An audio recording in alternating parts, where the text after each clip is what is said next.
This podcast is part of the Red 5 Network. For more Red 5 Network podcasts, visit red5network.com.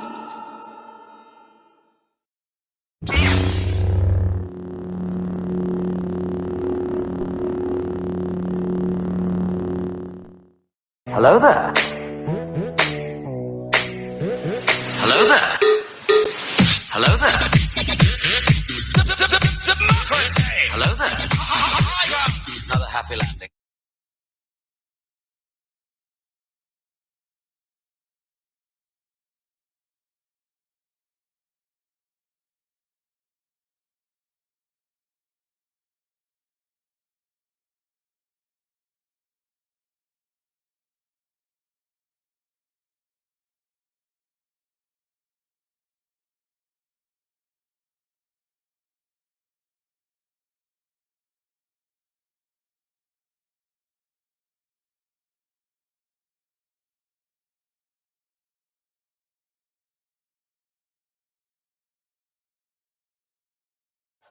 Hey, can you hear us?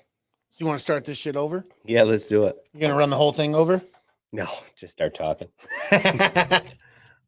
From the exact intro? Yeah, we were having a good time. Fuck yeah, we were. Do it up. All right. What's up, everybody? I'm Big Lovin. This is Don DellaSnooch. Welcome to the Escape Pod, episode 52. We're Boondock trained professionals, guys. You fucking asshole. Oh, much better. So he's drinking green Corona and I'm drinking Teeling whiskey. So we already talked about that, but you guys missed it. We were just John in dead space. Yeah. So he almost forgot to fucking mute him in the first place during the whole shindig little. Then I forgot to unmute him. So there you have it. Yeah. Well, as usual, you can find us on Instagram, Twitter, Facebook, YouTube, and all your favorite podcasting apps like iTunes, TuneIn, Stitcher, Spotify, Audible, and Google Play. And don't forget to check out the Red 5 Network for all kinds of excellent podcasts, like From a Certain Point of View. And just listen to the new episode of Pizza and Parsecs today. Nice. Was it good? It was good. You have a good slice? They had a guest on. It was a good show. Cool. Nice. I've been slacking horribly on my podcast with my job and everything and walking around and listening to shit. It's just for some reason I can't walk and chew bubblegum at the same time. Yeah, yeah. So it's bad news. To all the people calling me out in the chat, my bad, I'm new. What the fuck, man? my failures on the soundboard. Oh, yeah. I was like, I thought it was the fact that you weren't wearing any green whatsoever. I didn't know if that was part of it, considering it's I'm wearing St. Patty's, though. I'm wearing blue and yellow like I do every year on St. Patrick's Day. It makes no sense. If I get drunk enough, they slur together and turn to green. Oh, my goodness. Jesus. Oh, Skylar says, thanks for the Guinness. You got it, buddy. Hell yeah. You're welcome. If you're listening to this as an audio podcast, please consider joining us live on Wednesday nights on YouTube at youtube.com/c/ATSW The Escape Pod, all one word. And please join us at patreon.com. Search ATSW The Escape Pod in the search creator bar to support the show and get in on the exclusive Escape Crate. Escape Crate. It's kind of like the Escape Crate, but it's janky as fuck. Please visit our store on tpublic.com. Search the Escape Pod. Actually, search ATSW The Escape Pod, and make sure you scroll down and look at all the random goodies like phone cases, pillows, and tote bags, in addition to some sweet ass t-shirts and hoodies. Sweet ass. Sweet like ass. Boy band, like ass. Boy band ass. It's pretty fucking sweet. You want me to do the shout outs? Let's get into some fucking shout outs. Let's first and foremost, always got to give a shout out to the mothership, which we have Mr. Dave Martin in, who is a part of From a Gen X point of view. So that goes to our first shout out, our New Jersey Delphian. We got one in the chat. Thanks for joining us, Dave. And another one's just being a little bitch and he's not listening to us, and that hurts fucking feelings. Probably lifting weight. He's probably lifting a lot of weights. He's probably lifting all the weights in the gym at one fucking time. Yeah. He looks like he can do it now. He's getting pretty thick. Yeah, but he's still not going to arm wrestle Dave. No, That's not happening. I wouldn't. I wouldn't either. I think Dave's got the high ground on that one. Definitely's got the high ground. He'll make them sizzle and pop and sound like sausage. Top of the evening to you. Top of the evening to you, boys. Next, let's go to Use and Abuse with Kim and Scott. They're doing their thing. What's going on with Kim and Scott, man? Well, their last big episode was the one, I believe, where they talked about Kim's sister.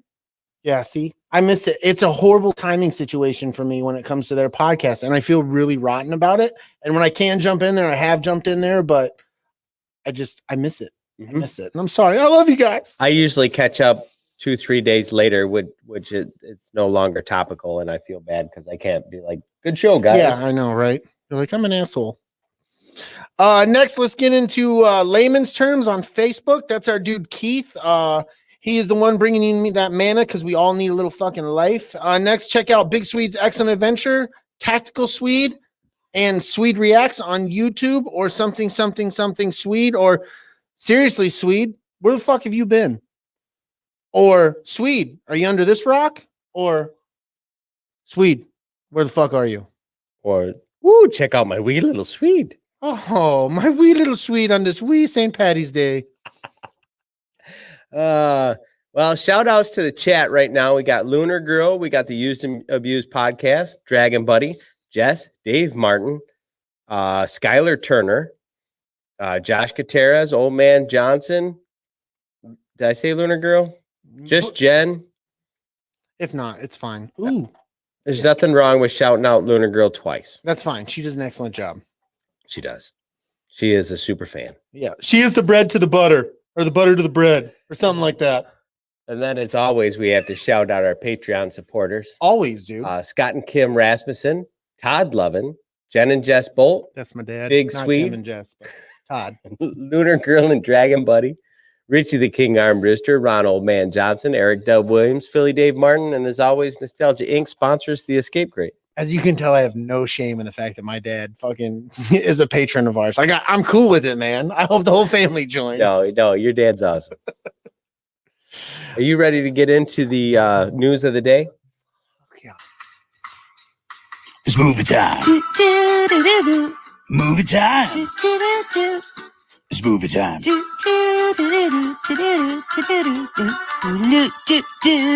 Movie time. Yes. Yes. I love movie time. Jess was at Nostalgia Inc. today. I also was at Nostalgia Inc. today. I actually thought about going, but I was on the hunt for an Xbox, which I did not succeed in. So that made me very sad. So I don't even think comic books could cheer super me up. bummer. Yeah, it was a super fucking bummer. On the other hand, my friend gave me an awesome tip, and I was able to score a sweet Sounds like PlayStation 5. it sounds like you've got kind of the coolest best friend ever. That was me. You want us to lead us off on the movie news? Yes. Zack Snyder's Justice League comes out in the morning. Yes. I know we're all excited about that. I will definitely be up at an unreasonable hour to watch that show, because I have an appointment at 10:30, so I have to make sure the 4-hour movie has been Is it taken 4 in. hours or is it one each episode? It is 4 hours. Snyder came out about 2 months ago and said, oh no, it's all one block. Damn.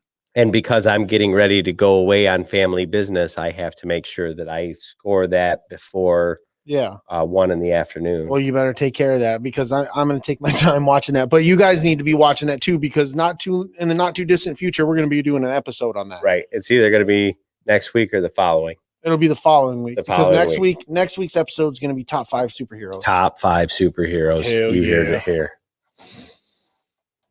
Chris Evans, Captain America's MCU return is reported debunked by Marvel. Kevin Feige denies rumors that Chris Evans is in talks to return as Steve Rogers in the MCU. You think he's just trying to cover the tracks? I don't think so. Chris Evans was like right up front being like, no, that's not even happening. And now the official position of the studio is it's not happening. So it's probably not happening. Well, then it's not happening. So those of us who got our hopes up, we can all cry. But do it in private. When they want to debunk shit, they normally like kind of pussyfoot around. That's what I was gonna do. I was looking at my phone trying to figure out what the fuck I was turning the heat off. Yeah, that's a good idea.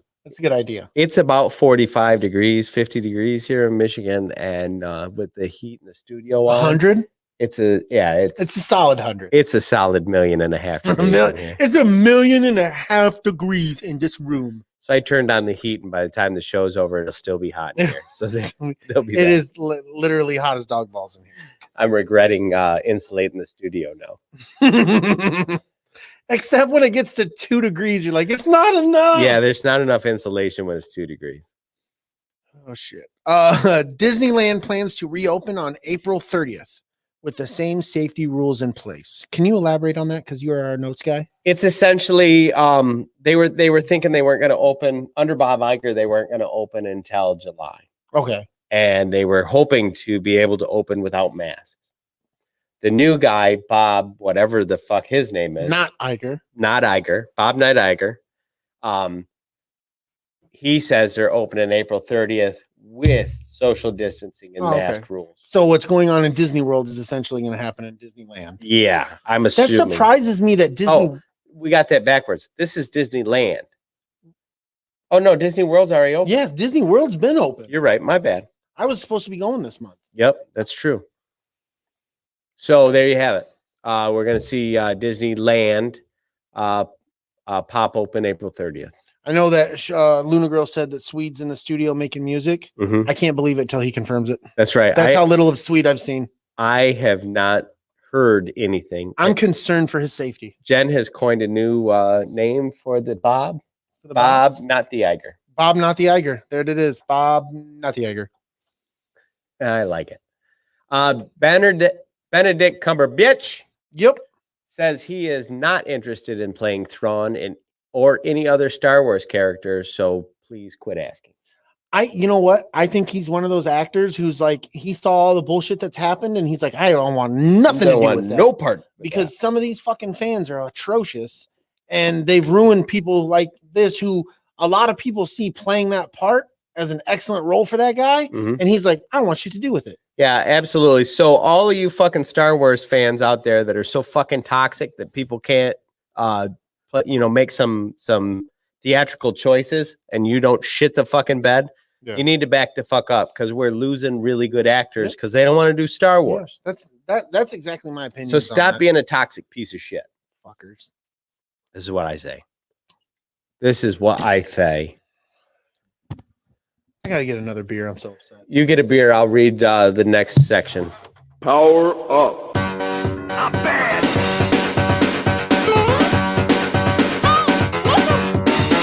Get over here. So, 62% of all full PlayStation game sales were downloaded in 2020. So that's a pretty big statistic. I believe before that, the year before, it was like 15%. Yeah, that's huge. So this is the real question. Do people go from buying their stuff in the store or online, or do they go back to buying their shit from the store? I think they're gonna find out the convenience of it. Just like the most of this world is used to is a convenience. Oh, this is convenient for me. I'm gonna do it this way. I don't have to leave my house to go get it. Well, fucking, I'm not gonna leave my house and go get it. Right. This is my only bitch with digital. I can't resell my shit that I buy digitally. So I have a problem with paying store prices for something that they're not shipping to a store, putting on the shelf in a store, eating the inventory costs, waiting for me to buy it, et cetera, et cetera. I agree. It just sits in its own little purgatory until nobody wants Yep. it. Same thing if they finally do away with the laws that require cars to be sold at dealerships and you can start buying it from the manufacturer. I want to buy the car for what the suggested retail price is, not what the dealership's markup is. Right. I'm with you, dude. I'm with you. Because in this case, we've done away with the dealership. Mm-hmm. Mm-hmm. I'm buying it directly from the manufacturer, and I expect to get manufacturer prices. I never looked at it like that, but now that you spoke it out loud, I see it like that way, and that's the way it fucking should be, in my opinion. I can't not see it that way now. Darius, spiritus skunk. Now I can't say it. Spiritus sancti.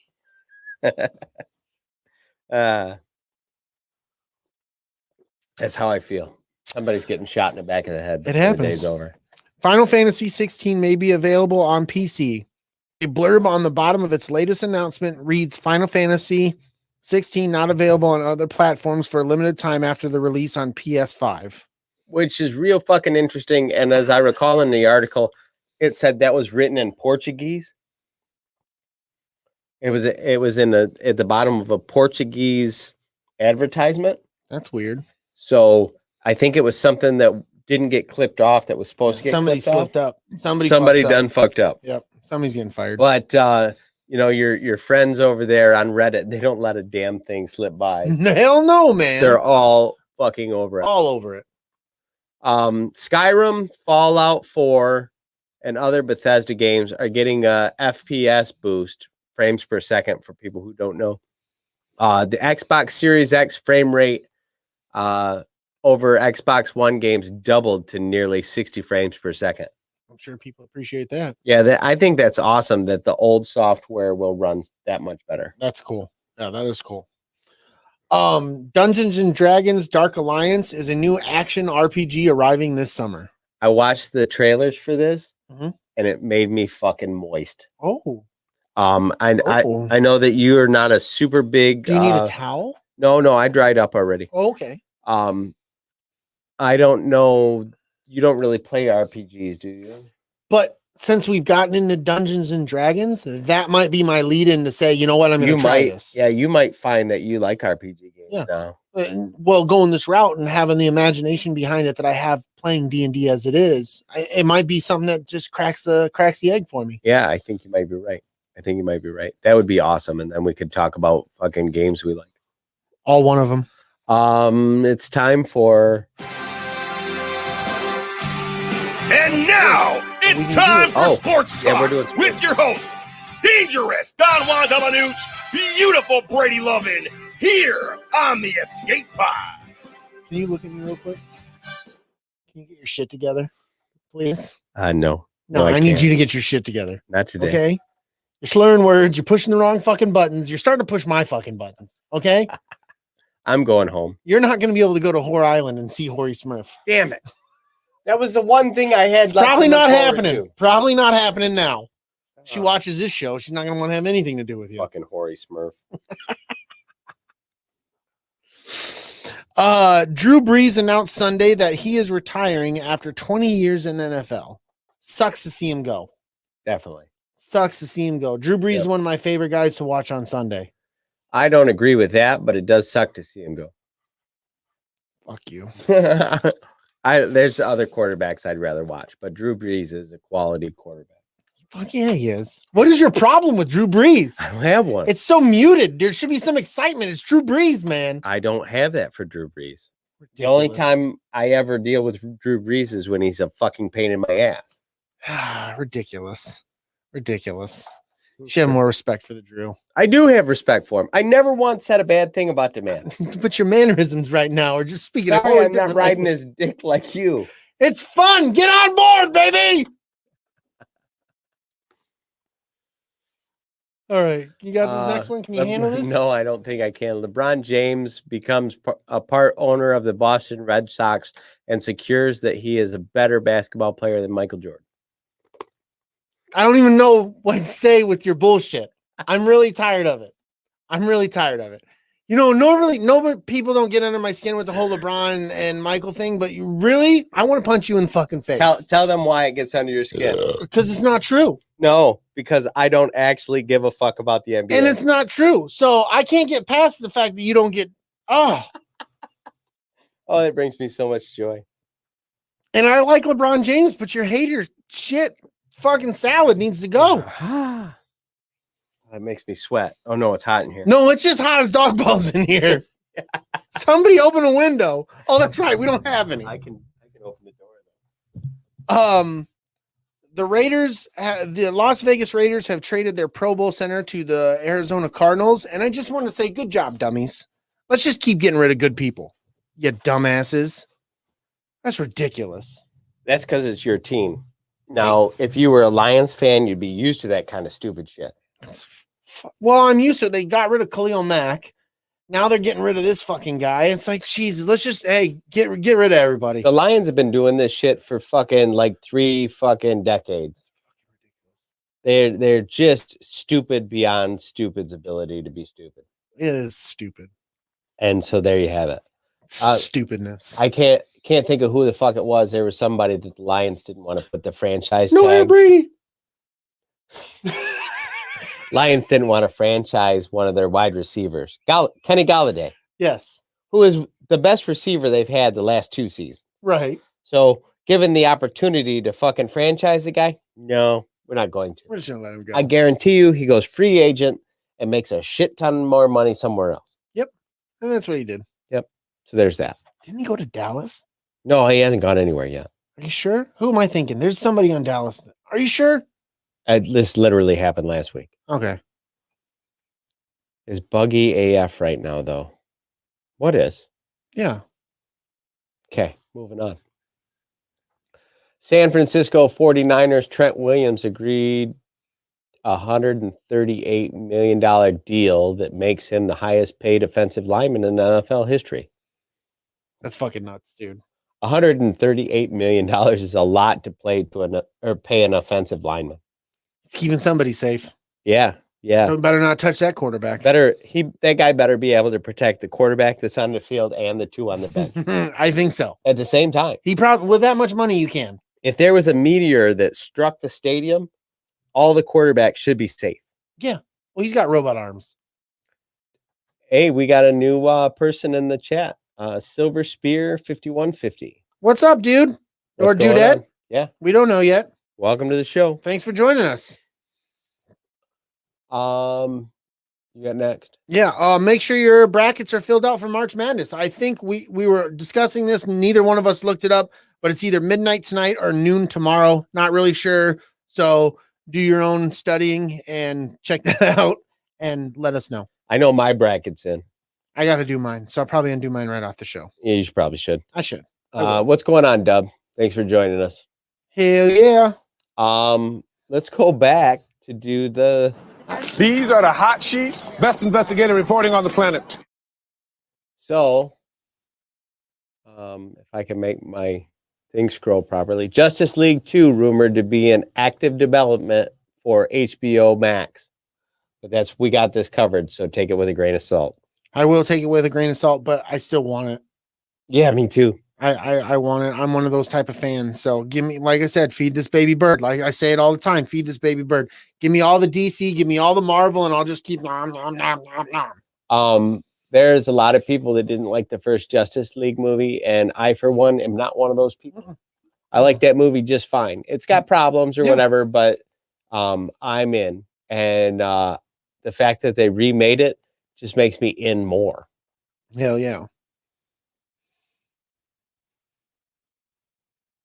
Jim Carrey is reportedly in talks for Deadpool 3 villain role, according to We've Got This Covered as well.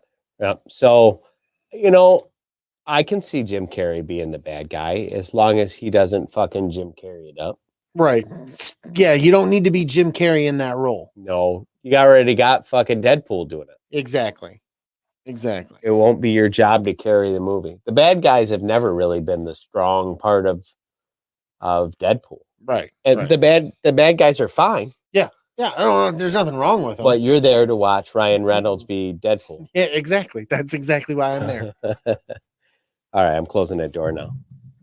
It only takes a minute. It only takes a minute to close the door and a minute to walk back. So it's a solid 2 minutes we have invested in. Oh, shit. Now you're taking even longer. What the fuck was that all about? Don't worry about it. I'm just picking that up off the floor. Fuck you. And you gonna move the floor? Good times. Dick. Well, let's first talk about the St. Patrick's Day story. Seems the best way to ring in the season. Yes. Am I starting this? Yeah. Oh, okay. St. Patrick's Day is celebrated annually on March 17th, the anniversary of his death in the 5th century. The Irish have observed this day as a religious holiday for over 1,000 years. On St. Patrick's Day, which falls during the Christian season of Lent, Irish families would traditionally attend a church in the morning and celebrate in the afternoon. Lenten prohibits against the consumption of meat were waived, and the people would dance, drink, and feast on the traditional meal of Irish bacon and cabbage. Fuck yeah! Sorry, I couldn't break that up. It was kind of all one. It's so good. St. Patrick, who lived during the 5th century, is the patron saint of Ireland and the national apostle. Born in Roman Britain, he was kidnapped and brought to Ireland as a slave at the age of 16. He later escaped and returned to Ireland and was credited as bringing Christianity to its people. Nice. And the centuries following I don't know why I said that. Nice. Nice. And the centuries following Patrick's death, believed to have been on March 17th, 461, the mythology surrounding his life became ever more ingrained in the Irish culture. Perhaps the most well-known legend of St. Patrick is that explained the Holy Trinity, Father, Son, and Holy Spirit, using the 3 leaves of a native Irish clover, the shamrock. The shamrock. The shamrocky. Legend has it that Patrick stood on an Irish hillside and delivered a sermon that drove the island's serpents back into the sea. Scholars believe that the snake story is really just an allegory for St. Patrick's eradication of pagan ideology. I think the man got rid of snakes, and I commend him. That's fine. Because fuck snakes. The reason why there's really probably not snakes on Ireland is because when it became island of its own, it was freezing fucking cold there. So there's really there were no snakes because it was too cold. St. Patrick fucking banished him, okay? Yeah. That's what fucking happened. I'm in. He said, get the fuck off this island. And they were like, we're out. The guy gives me a reason to drink whiskey, so I'm in. You got to take it. You got to take it, man. Well, that's kind of the background story on St. Patrick's Day. It's not in a nutshell. It's not pretty, or it's not all that deep. No. But I mean, this is the escape pod. What'd you expect? Yeah, what the fuck? You didn't know you were getting a history lesson today? Exactly. You're welcome. The more you know. The more you know. Do you have any Irish in you? I don't believe so. Do you want some? That joke had to be made. Maybe. I do, in fact, have Irish in me. I'm an Irish Polak. I can tell by. I might though, because I've got red in my beard, and it's possible. It's possible. Who knows? You have to get one of those fucking kits. I'll have to see what my mom has done a lot of investigation and the family genes and all that kind of stuff. So I have to get with her. Maybe she Whose knows. genes? Levi's. Todd's genes? Ooh, I like what you did there. You're so nice. I knew that you would. You can't gross me out with them. I They know. do a horror like I know. Your Your mom and dad have sex. So there it is. I know that. Let's get into the Boondock Saints, buddy. Are we gonna take our mandatory pee break? Yes. So we can't get into that shit yet. All right. Well, then you better go. I'm gonna go. I was going to make you go for the whole show so that you burst at the end. That wouldn't happen. Hello, this is George Decay, reminding you, Don and Brady, for your mid-show pee break. Oh my, may I watch? Wang.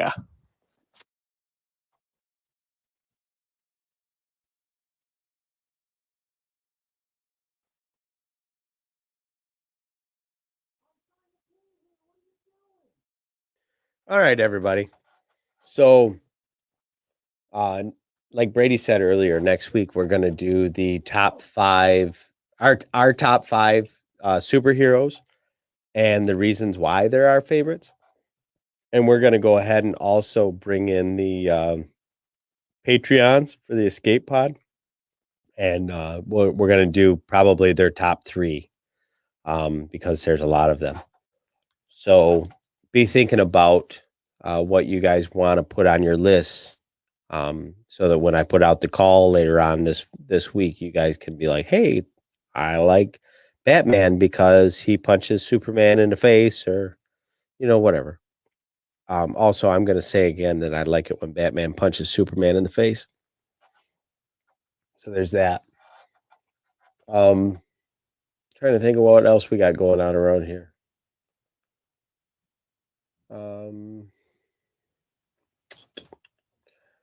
I'm getting ready to go out of town, so of course everything around here has been utter chaos, and I get back the day of the next show. So if I'm utter chaosy next week, you know why. My turn. You better go right out there. If you go in the house, it doesn't count. I don't know why you're yelling at me. You know why I'm yelling at you. I got yelled at by your daughter. She turned there. She's sitting at the table. She turned and she's like, what the fuck? Oh. I'm trying to follow the chat and see what's been going on. The Irish Chainsaw? That's a sweet ass nickname. Sweet. Fucking kickboxer and you were called the Irish Chainsaw? That's badass. So many stories. I want to know. Fantastic. How's everybody doing? Luna Girl, how are you? Mr. Dragon Buddy? Mr. Dub? Who's still left? Who's been Silver Spear? Nice to have you again. Who we still got here? Jess, Jen, seems like. Yes.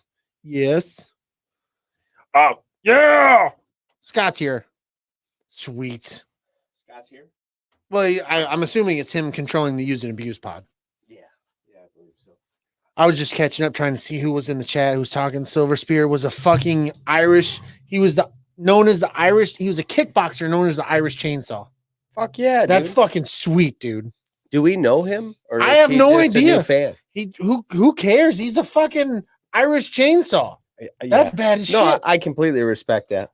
Maybe that's his second alter ego. Solancha. Maybe he's the silver spear in here, but out there he's the Irish Chainsaw. But he's really Pete Smith, accountant by day. Motherfucker Jones.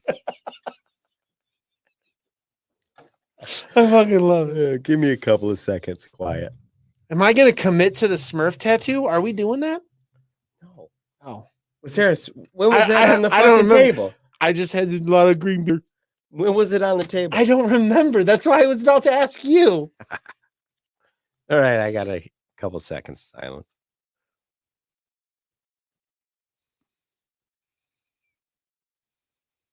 Nostalgia Inc. in downtown Jackson is your one-stop shop for comic books, graphic novels, tabletop games, supplies, and tons of other super nerdy stuff. They have everything from your favorite superhero comics to all the latest manga and horror graphic novels. Superman, Spider-Man, The Avengers, My Little Pony, Teenage Mutant Ninja Turtles, My Hero Academia, Star Wars, and Batman are just a few of the familiar titles you will see while browsing through the store. And don't forget to check out their back catalog. And for all your tabletop needs, Nostalgia has the largest in-stock selection in the area of Dungeons & Dragons books, miniatures, and more. As well, they have the latest Magic the Gathering and Pokemon card game releases. Store hours are currently 11 a.m.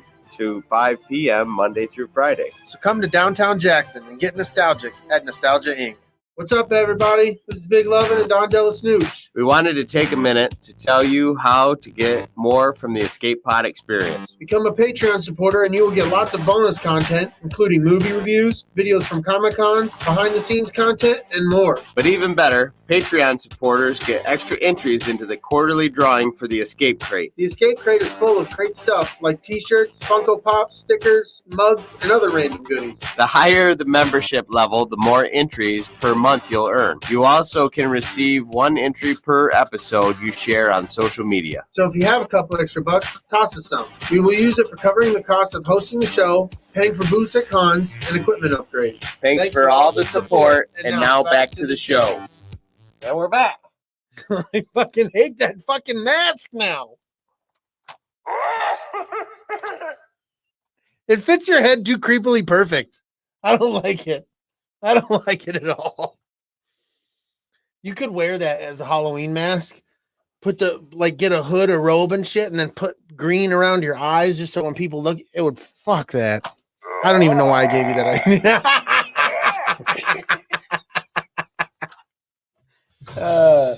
Fucking silliness. Fan-fucking-tastic.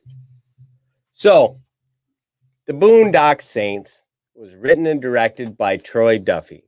Released in 1999, distributed by Franchise Pictures. The film stars Sean Patrick Flannery, Norman Reedus, David Della Rocca, and William Dafoe. Nice. Nice. Very nice. I love William Dafoe in this movie. Me too. I love William Dafoe in almost every movie. Yeah, I don't think I can. A movie comes to mind that he's been in that I really didn't care for. Right. Except for that Spider-Man movie. I have a fucking rubber band. I just shoot you. Dude, epic level troll tonight. In Boston, 2 Irish-American twin brothers, Connor and Murphy McManus, attend Mass, where the priest mentions the fate of Kitty Genovese, preaching that it's a bigger crime to see wrong in the world and do nothing than to commit the crime in the first place. Now that Kitty Genovese, I guess that was a legitimate crime that actually happened in LA. Oh, no shit. Yeah, and it was part of the In LA or in Boston? in LA. Oh, okay, in LA. It was something that had happened, and the director, what was his name? Troy Duffy. Put in a lot of the events in this movie are inspired by something that happened in his life. Oh, okay, nice. I did not know that. I was trying to look up some stuff. It was kind of hard to find any real. Yeah, he says that in some way or another, he interacted with something that made him come up with each of the concepts. Okay, nice. Later, when Connor and Murphy were celebrating St. Patrick's Day with friends, 3 Russian mobsters arrive and announce that they want to close the pub and take over the land it's built on. A brawl ensues in which the Russians are defeated and humiliated. The next morning, when 2 of the Russians seek revenge on Connor and Murphy, the mobsters are killed in self-defense. And it was self-defense. It was. I love the whole bar scene. Yeah, me too. He's like, especially when they light the guy's ass on fire. Oh my God, that's he's screaming. It's like, get us another and we can be the home team. I fucking love that part. That shit's awesome. It's St. Patty's Day. We're all Irish tonight. Right.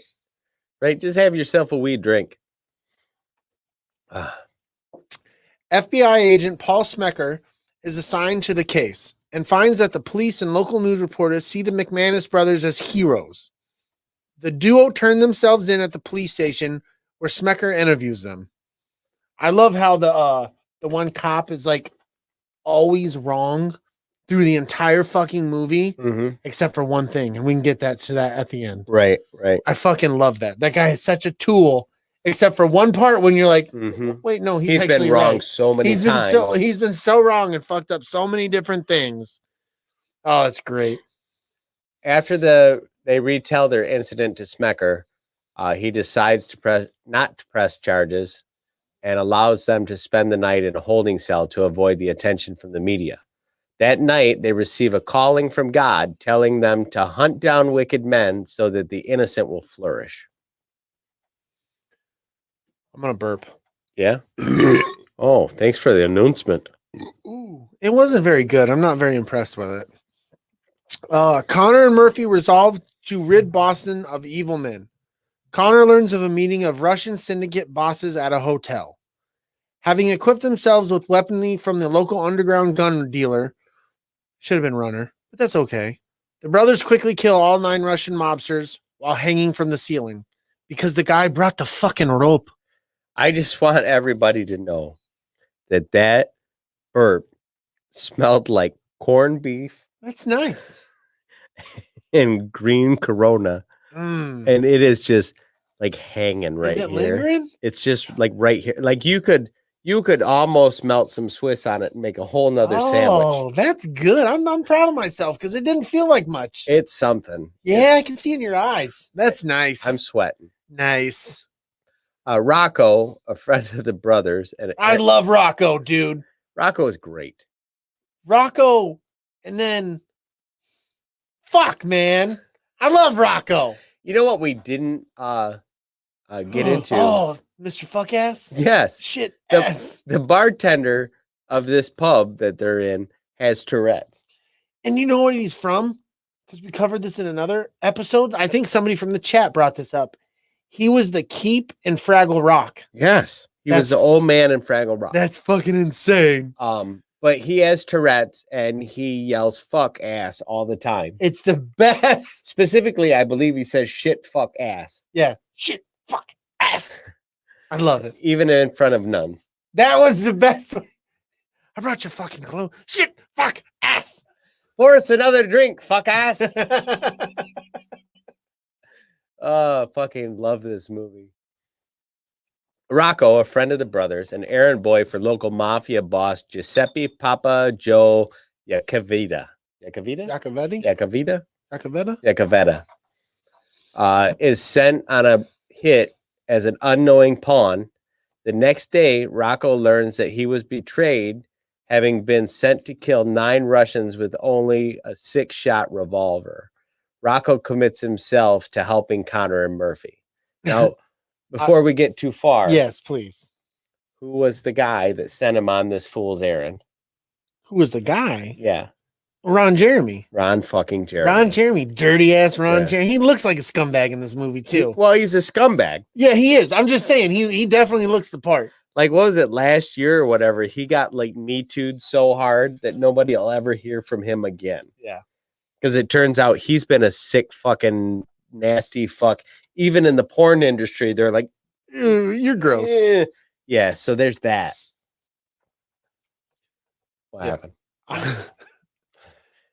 I still love the part when they shoot the fucking cat. Oh, dude. They shoot the fucking cat in the apartment. He's like, is he dead? And then they all pass out.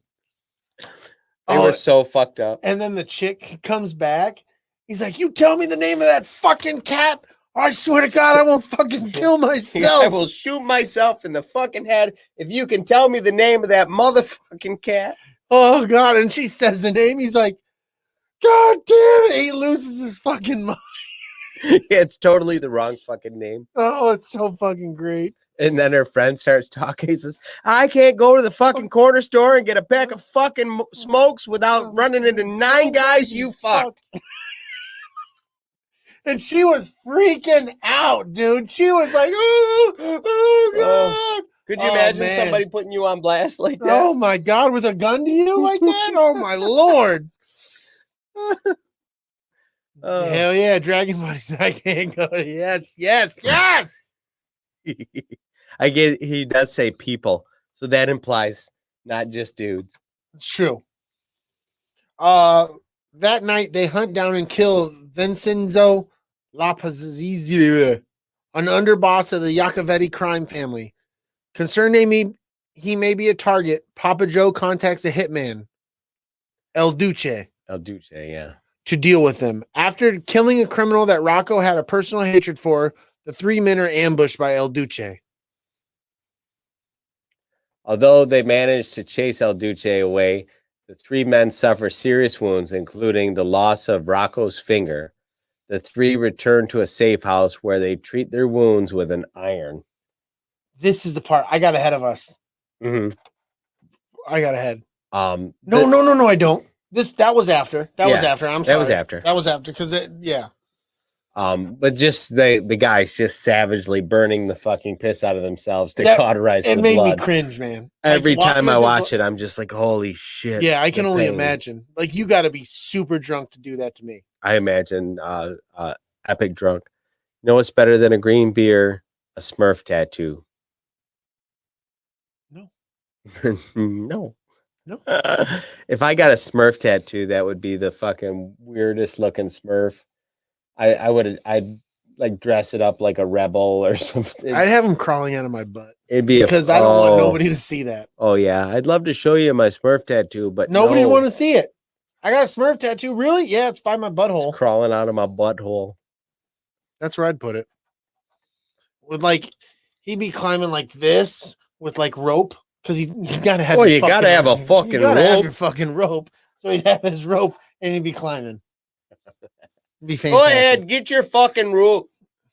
I'll get my fucking rope. I'll get my fucking rope. Brings a fucking Rambo fucking. I love it. He's holding the knife going, oh, you don't say. What bet are they talking about? I have no idea.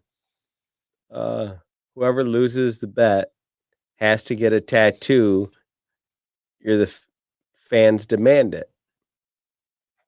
What bet? Yeah, I don't know what they're talking about. The Smurf tattoo bet, apparently. The Smurf tattoo bet. All right, is it my turn or your turn? Because I'm It's you. All right, because these fucking guys, man, these fucking guys in the chat. Join us in the chat. If you're listening to this show on an audio podcast, you need to join us in the chat because that's where the fun is. There'll be a new Dropkick Murphy song. It's a Smurf tattoo. It's a Smurf tattoo. All I gotta do is a Smurf tattoo.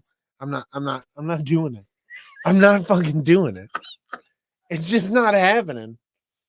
Oh, if I did do it, the one Smurf would be climbing up one butt cheek, and on the top of the other would be Hoary Smurf. Hoary Smurf. Planting a flag. Right in Smurf Island. Right in Smurf Island. Dragon Buddy. Fucking A. Fucking A. Dave, I want that song. Hell yeah. All right. Hours later, as the police conduct an investigation at the crime scene, the investigation seems futile since the brothers covered their tracks by spraying any blood left behind with ammonia. However, Smecker happens upon the part of the finger lost by Rocco and decides to do an independent investigation to see who is behind the gun battle. Yep. Because this is the fucking part where the guy was finally fucking right. Yeah. Where the fucking cop was finally right. He was like, what if it was one guy with 6 guns? Yeah. Yeah. And he's like, that's fucking stupid. yeah, you're pretty much a dumbass, dude. And in all actuality, it was one guy with 6 fucking guns. Dragon Buddy created the Dropkick Gargamels. Yes, dude. That's going to be our band. Dropkick Gargamels. Dropkick Gargamels. Hell yeah. Smecker was able to track the evidence down to Rocco and his 2 allies. This leaves Smecker in a difficult scenario. He struggles with the choice of whether or not to prosecute the 3 men or join them in their cause, as Smecker believes they are doing the right thing. After getting drunk at a gay bar, it's a gay bar, and subsequently getting advice from a reluctant priest, Smecker decides to help the trio. Did I not tell you one of my favorite scenes in this whole movie is in the very beginning when Smecker gets a call for the case and he's sitting in the bed and his little lover is messing with him and he smacks him. And then when he's done, he's like, you're such a fag. Yeah. You're like, I cry. What? I cry every time. And the dude gets so pissed about it. Yeah. He's so oh, right. No. What? Oh my God. That is one of my favorite parts. I got no shame or anything because it's fucking funny. It's fucking funny. It's meant to be funny. It's not meant to be degrading or anything. Like, it's meant to be fucking funny, and it is fucking funny. I imagine if you were a gay guy, you would also think that was really fucking funny. Exactly. I would hope so. Correct me if I'm wrong in the chat if you happen to be swing in that direction. Yeah, knowing what you're talking about. Lunar Girl says it would be funnier if it was the Dropkick Azraels. I mean, it would be up your ass. It's true. Yeah, but if they crawled up Brady's ass, they'd find a Smurf crawling out of it. Hell yeah, planting their flag. Yeah, see, it all full circle. Maybe I should. If people pay for this tattoo, I'll get it on my butt. Who wants to see that? Right around your hole. Right, climbing out of my hole. I told you. I can't imagine that level of pain. It's not a deep level, I tell you. It's got to be really close to childbirth, getting a tattoo on your asshole. I don't think so. No, it's all cushion for the pushing. Oh, I don't know. I'm just saying. Oh, you're up. Oh, sorry. Later, the brothers and Rocco inform Smecker that they have a plan to infiltrate the Yakovetti headquarters to finish off the family. But Smecker learns they are walking into a trap. The brothers are captured, and Rocco is shot and killed by Papa Joe, that motherfucker. But the brothers are able to free themselves. I was so pissed when Rocco died. Well, let's talk every about time that. I get angry about it. Rocco is a complete piece of shit. There's no reason that you should like him whatsoever. He's such a lovable guy. And then once you get to the end of it, when he gets shot and killed, you're fucking bummed every time. Exactly. It's sad business. Why is it sad? I don't know. Because he's so lovable. Because you should be like, yeah, that's what the fuck you get when you're that kind of a piece of shit. You should, but he's so fucking lovable. He was doing shit jobs for the mob. I want to buy him a coffee and some French fries. Yeah. Then he started murdering people, and now you're upset that he died. Yeah. But it gets me every fucking because time. he turned to a new leaf. No, he didn't. He turned into a worse leaf. No, he was trying to destroy the baddies. Yes. No, he added another leaf in the shit table. Oh, come on. Come on. I'm all for it. I'm in. I'm just saying, like, it's not like he became a good dude. But he was trying. He became Robin Hood, who He is was- still a thief. He was trying. All right, cool. Give him some credit, man. I give him all the credit. I get sad every time I watch him die. Good. You should. And fucking Norman Reedus gives such a compelling performance right there. And he falls over in his chair. yeah. He fucking screams and he buries Absolutely. his face Absolutely. in Rocco's chest. You're like, who the fuck is this dude? Yeah. And then he became Daryl. Yes. He really did. Oh, you see when he picks the guy up, he totally does the Daryl grab. Or it's the Norman Reedus grab where he kind of uses his whole body and fucking lurches over and picks him up. It's like, oh, that I've seen that on The Walking Dead a time or two. Yeah, definitely. As Papa Joe leaves his house, Smecker arrives in drag. This was fantastic. It is fantastic. Because the one dude thought he was so hot. Yeah. She. And he kills a number of Papa Joe's soldiers before being knocked unconscious by El Duce. Yes. As the brothers say their family prayer over Rocco, El Duce enters the room and prepares to open fire. However, he instead finishes the prayer, revealing he is the brother's father, and decides to join his sons in their mission. First time I ever saw this movie, did not see that coming. No, I didn't. Not for a fucking second did I see that coming. But there was nothing in the movie that led you to believe that was to lead you to believe that was the thing. And I thought it was awesome. I appreciate storytelling that doesn't telegraph the twist. Yeah, just here it is. Because the only person that's for is that one guy who's like, hey, I figured it out. Yeah. Everybody else is like, well, I should have figured it out. And now I'm depressed because I didn't figure it out. It's much better for the twist to be an actual fucking twist. Absolutely. Go ahead. Oh, me? Yeah. 3 months later, Papa Joe is sent to trial for a third time. However, the reporters on scene anticipate his acquittal. The brothers and El Duce, aided by Smecker, Dolly, Duffy, and Greenlee, infiltrate the trial after sliding their weapons over the metal detector, which we didn't mention their names before, which was Dolly, Duffy, and Greenlee. They were all the cops. They were all the cops. They were the pushers. When you read that for the first time I'd actually heard it read, it sounded like you were just reading off the members of Guns N' Roses. The fuck? What? I don't know why. Anyway, unmasked, they make a speech stating that they intend to eradicate evil wherever they find it before reciting their family prayer and killing Papa Joe. The media dubs the three as the Saints. Nice. That's another thing that we didn't talk about. Is like how awesome of a setup it is that when they get ready to kill somebody important, they get the guy on his knees. Yeah. They cross their fucking Berettas behind the dude's head. Yeah. And they blow out the crossing eye. And then they put fucking coins on their eyes to pay the boatman. Yeah. That shit was cool. And I like how they explained it in the movie because I would have never known what that was. So it was cool how they explained it. It was really, I mean, the whole thing, like, if you're not familiar with Irish customs at all, yeah, like a lot of it's just kind of lost on you. But the guy that made this movie, what's his name? Troy Duffy, really did some research to make sure that the tone of these Irish Catholic boys would carry over and have resonance. And that's part of the reason why this is a cult classic, because it feels authentic. I mean, some of it's a bit far-fetched, but it feels... Well, it's a movie, so... Yeah, it feels authentic. Absolutely.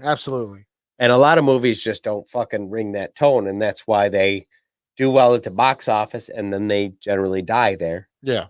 You know? But this movie, on the other hand, it had a real sordid beginning, and then people picked it up later. Right.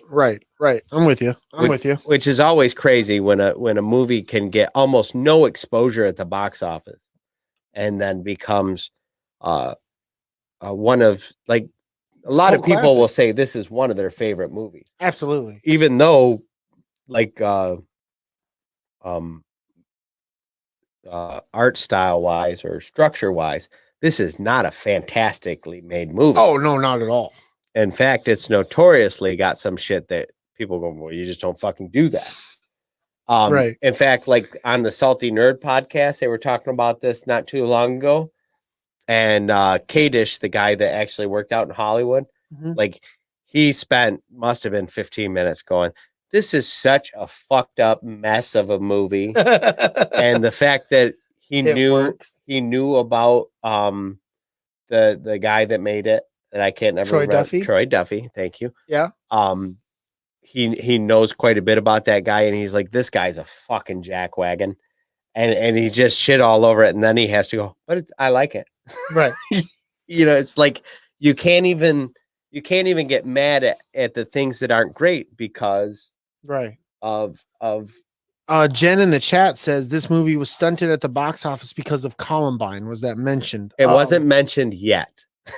Wasn't mentioned yet. There you go. It's in some of the talk we're going to get into in a minute.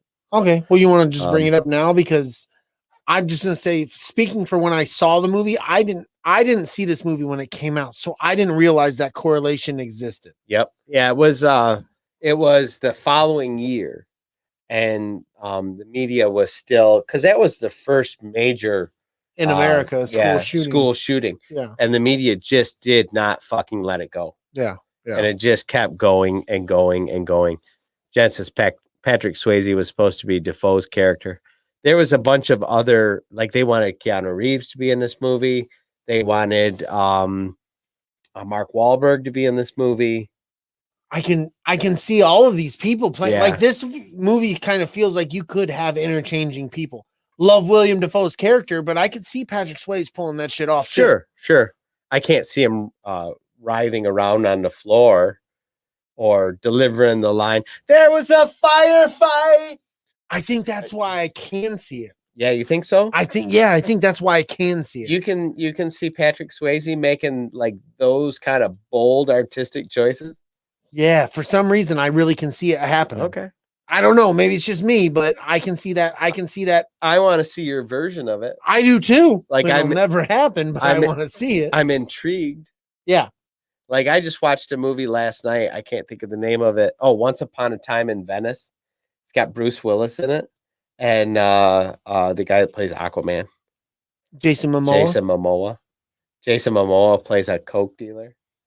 And Bruce Willis is like this shitty private detective. Kind of like he was in that show that used to be on TV. That was, I mean, you would have been fucking moonlighting. Moonlighting. No, not.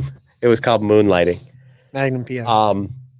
And it was just like full of fucking all kinds of crazy artistic choices that Bruce Willis made.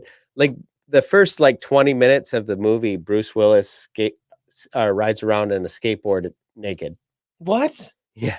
I'm not going to tell you why. Wow. But it's fucking something else. Wow. And you the whole time you're being like, he's still naked. Why is he still naked?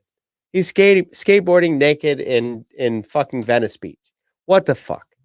And it just keeps going and going. And you're like, holy shit, some decisions were fucking made. And it's really Bruce Willis naked. Well, a lot of the time it's Bruce Willis naked. I don't know how much of the, the panned out skateboard. It's him flopping around. But even whoever it is that's skateboarding, not skateboarding really fast. Like you watch. Jiggle, jiggle, jiggle, jiggle. Jiggle, jiggle, jiggle. Stop jiggling. You watched skateboarding movies when you were younger, right? Gleam in the Cube. Yeah, Thrasher. It always seemed like they were going so fucking fast. Yeah. This shit is shot at a turtle speed. I'm like, no, I've ridden a skateboard. I might have to check this out. Yeah, it's like watching an 8-year-old push himself around a fucking tennis court. Yes, dude, I might have to watch this. It's really well. Hello there, Bruce. So anyway, what was it called? Once Upon a Time in Venice. It's only like a year and a half old. Straight to Netflix kind of a situation. I believe it was made for Netflix. Okay. He has a 4-movie deal with Netflix. Okay. Okay, so the Saints' Prayer. Yes. Do you want to read it? Yes. And shepherds we shall be, For thee, my Lord, for thee. Power hath descended forth from thy hand. Our feet may swiftly carry out thy command. So we shall flow a river forth to thee, and teeming with souls shall it ever be. In nomine Patri, et Filii Spiritus Sancti, in the name of the Father, the Son, and the Holy Spirit. I can't say the fucking end of it. Veritas Acquies? Namini Patri et Filii Spiritus Sancti. Oh. Well, and then I'm the one reading it, right? And you're the fucking dick who can say it properly, but I'm the one reading it. I appreciate that, asshole. I did it on purpose. You're a dick. No, I did it. But yeah, you did. It's funnier that way. No, you did it on purpose. All right, fair enough. Yeah, I know. I'm not stupid. On the I am, but... trigger fingers of both the boys, it says Veritas Aquiatus. Yes. Which means truth and justice. Did not know that. I was always wondering. I was like, I could just look this up, but I didn't. Initially regarded as one of the hottest scripts in Hollywood, this movie had troubled production. Miramax dropped the project in 1997 before Franchise Pictures picked it up, and that was in light of the Columbine disaster. Yeah, that and Troy Duffy and what's his name from Miramax? The guy that just got Me Too'd the fuck out of last year. I have no fucking idea. Mm-hmm. Well, I can't think of it. Anyway, they started not getting along, but like they had done so much shit to get him to make to get him through making this movie. They gave him a $15 million budget. They gave him $300,000 cash to pay him to make the movie, and they bought him a fucking bar. Damn. The bar that the movie was shot in is actually a bar in LA that they bought for this dude. So he owned that bar. That's crazy as shit. I wonder if it's still open. Why can't I think of the guy's name? Troy Duffy? No, the guy from Miramax. I have no idea. Harvey Weinstein. Oh, okay. Okay. Do you remember him being all over the news? Yes, okay, but I was just... Harvey Weinstein is the guy that bought Clerks from Kevin Smith at Sundance. Oh, really? Yeah, so Weinstein has been responsible for an absolute shit ton of stuff that you like. Right, right. But he is a tremendous asshole. Mm-hmm. He is a complete piece of human garbage, which is why I believe... wait a minute. Did he die? I think before he went to jail, he died. I don't follow it that much to know, bro. This is that part of the show where Don says a bunch of stuff that he can't remember if it's true or not. And then expects us all to wake up and fucking figure anybody it out for him. fact check this in real time? Real quickly. No. Where the fuck is Isaac? He's not here. Jeez. The film was finally given a limited theatrical release of only 5 theaters for 1 week due to the movie studio politics and worries about association with the 1999 Columbine High School massacre. The film ultimately grossed about $50 million in domestic video sales and developed a large cult following, which we are guilty of. Yes, because we are doing a show about it. Weinstein also produced David and the Gnome. Why? What? Dude. What are you guys doing in my mom's room? Now you got to catch the ball, bitch. Your mom's got a date with Squeak. Dude, you couldn't get a chick in that bed if you had $100 bill sticking out of your zipper. Do you got anything else about this movie that stands out to you? Because I feel like there's so much about it that we just breezed over. As I pour myself another whiskey. No, I love this movie. I don't know what more to. Well, like we talked about the bar fight scene. Yeah. Like, that is one of my favorite parts of the movie. You know, just the introduction to fuck ass. Yeah. And the just ridiculous fucking bar brawl that they get into. I love the retellings of how the guy figures out how all the crimes, so how they're presented to us. It's like looking almost through his eyes how everything happened. Yeah, I really enjoyed that. The stuff with when the mobsters come back to the Saints apartment, and they the one guy gets chained to the toilet while they're getting ready to kill Norman Reedus, and he rips the fucking toilet out of the ground, chucks it off the balcony at the one dude, and then literally dives off the second-story balcony to kill the other guy. That's the best. It's fucking. There's so many things in this movie that are ingenious. Yeah. You know, super fucking entertaining. Hell yeah. I love this movie, dude. It's a great fucking movie. I think even Luna Girl would have to say her opinion has changed on this movie. Did she say that? I know she watched it. She watched it a second time. I conned her into watching it a second time. So what's your opinion, Luna Girl? Oh, Weinstein went to prison. Scott says that Weinstein's earliest possible release date is November 9th, 2039. He's not going to make it. He's not going to make it. He's not going to make it. It doesn't matter how much money you got. At some point, you can't fucking beat. Your money don't mean shit when you're in prison. No, that's 18 years from now. Right. That's a bit of a stint for a guy his age and really in bad shape too. Her reply was, ooh, I don't know if I like that reply. Oh, yeah, not good enough. Not good enough. Dragon Buddy, I'm gonna need you to make Lunar Girl watch it again. Yeah. I don't dislike it as much as I did. Fucking Dragon Buddy. When Rocco cuts out his own mask, oh, that's the turn best. around and you go, you look like Mushmouth. You look like Mushmouth from Fat Albert. We did mention the scene where he like blows up old girl's cat.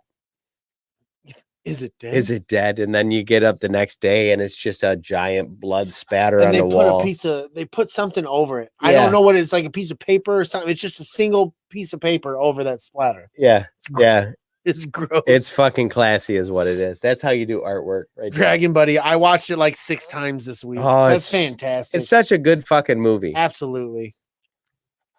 I guess, you know, other than like sucking the dick of the individual fucking plot points of this movie, we kind of hit it. Yeah, definitely.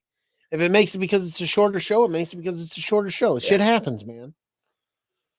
So, all in all, do you have any St. Patrick's Day memories that you want to bring up other than just getting schnockered drunk on occasion?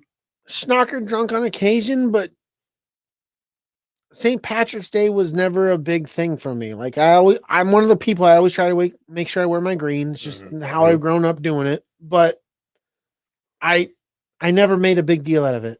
I was never like, let's go get fucking hammered and drink green beer. Like, I can honestly say this is probably the first time I've ever drank green beer. Is it really? Yeah. Oh, I did it for the fucking show. I've done it quite a few times. That burp tasted like corned beef. Oh, bro. Yeah. Bro. Dude. Yeah. Oh, that's stout. Speaking of stout, we were supposed to drink Irish car bombs, but I did not read the ingredients, and I don't remember there being Baileys in it, but apparently there's Baileys in it. Yeah, he was trying to get us killed. Yeah. He was like, it was like unleaded gasoline. I was going super great. Shotgun shot. It was horrible. Yep. I was not having anything to do with this. No, he's got the meat sweats just thinking about it. Yeah, it's bad stuff, man. Lunar Girl says, kiss me, I'm Italian, but I'm Catholic, so it's okay. Yeah.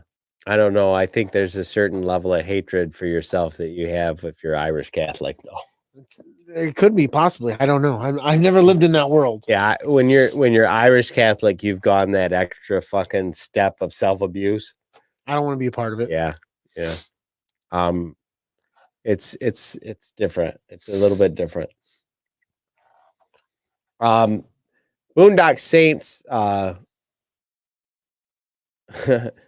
Boondock Saints 2 was almost as bad as Don and Brady not agreeing to the bet. Because neither of us know the bet, and obviously you fucks don't know it either. So shut your fucking mouth. Shut the fucking mouth, or tell us what the fucking bet is. Shut the fuck up. Your fake outrage is staggering. No, it's not fake outrage. It's just this type of outrage. It's not fake outrage. Can I ask you a question? What's the fucking bet, Don? The bet is when you lose, you have to get a Smurf tattoo. So shut the fuck up, Don. So shut the fuck up. It's a Smurf tattoo. It's a Smurf tattoo. No, your You're song gonna is get not. your Smurf tattoo. Your song won't help this fucking decision. Fuck you. I don't think that's how that song ends. It is. Jeez, I don't know. No, geez, I do. I don't. Geez, everybody. I don't know. Jeez. Jeez. Oh, jeez. There you go now. Jeez. Like you do. I don't agree with the chat so much. Boondock Saints is not horrible. It's not You good. mean Boondock Saints too? Yeah, Boondock Saints too. Fun fact, never seen it.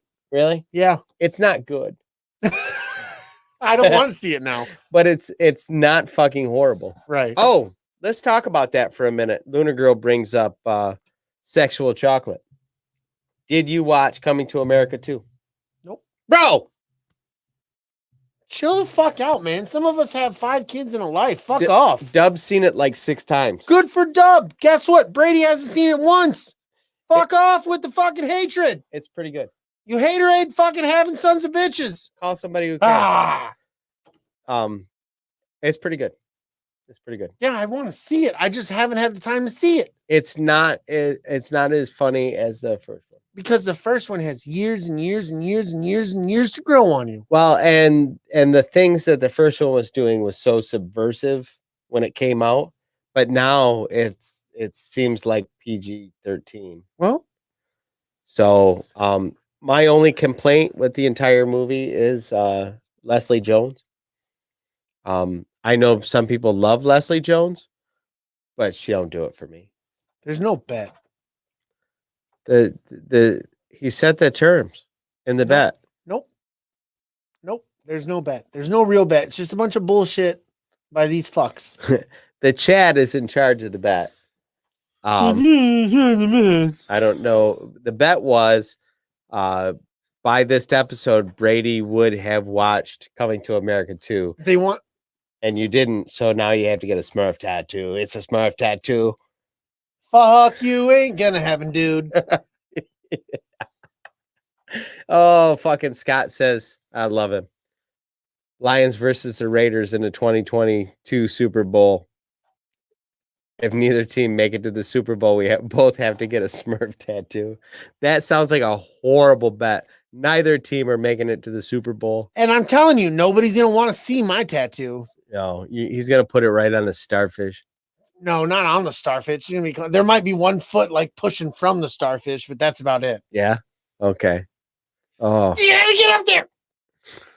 it's so gross. It is gross. Every time you fucking say it, I'm like, oh, he's gonna get a tattoo on his butthole. I'm not getting a tattoo because I don't even know what the fucking bet's about, so it can't happen. I told you it was whether or not you would watch Coming to America by the end of this episode. I was never in on the bet, so it nulls the bet. So fuck off for all of you. You guys should have put me in on the bet so I would know what the stipulations were. Dragon Buddy says you got to get Don's name in the Smurf tattoo. The Smurf is gonna have a tattoo on his butt. On his butt. Of a Don. butt It's shape. gonna say Don right on his butt. Get the Beavis and Butthead tattoo where you It's get gonna be a naked Smurf calling up my butt cheeks with the rope. Because we can't forget you the gotta rope. have a fucking But he's rope. gonna have a Don tattoo on his butt cheek. He's gonna say Don. You gotta have a fucking rope. You gotta have your fucking rope. You could get like a rope running down your back all the way to your crock. And you could have a Smurf just hanging from the rope. What the fuck? With some wee little fucking Okay. desert eagles. He's climbing with the Desert Eagles. Oh, that's gonna happen. We just gotta find the fucking tattoo artist that would be willing to tattoo your butthole. Dude, they just want to get paid. They don't care. We warned you guys on Facebook and shit there'd be shenanigans, and here they are. No, because tattoo artists are almost as soulless as strippers. Oh my goodness. Almost. Oh my goodness. Not quite. There's only so much a tattoo artist is willing to do for $200. There's almost nothing a stripper's not willing to do for $200.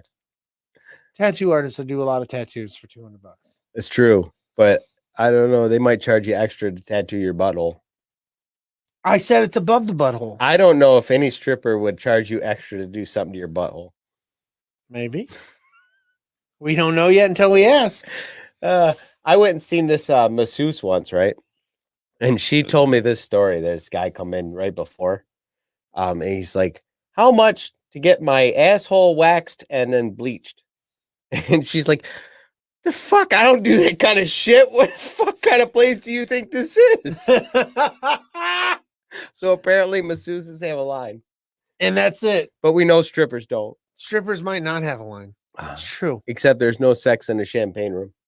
Jamie Foxx taught us that. No.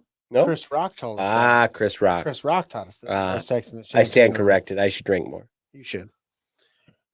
All right, man. Let's wrap this shit Let's up. wrap it up.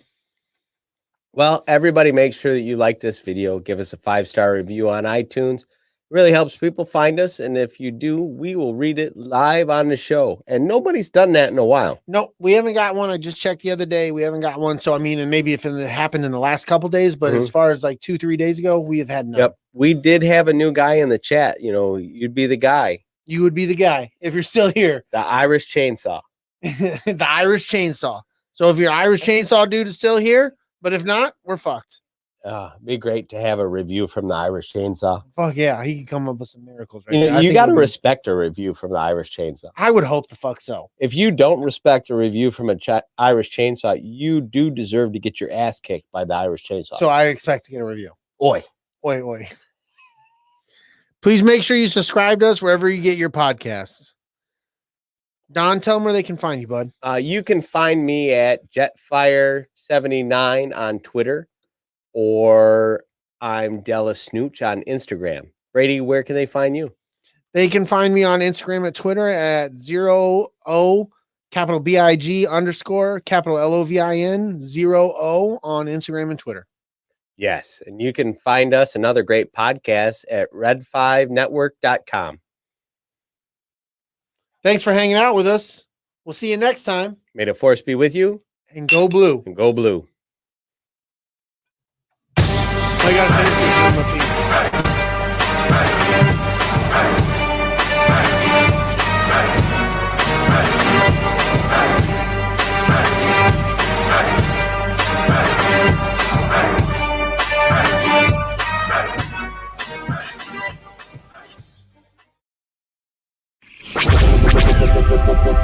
This podcast is part of the Red 5 Network. For more Red 5 Network podcasts, visit red5network.com.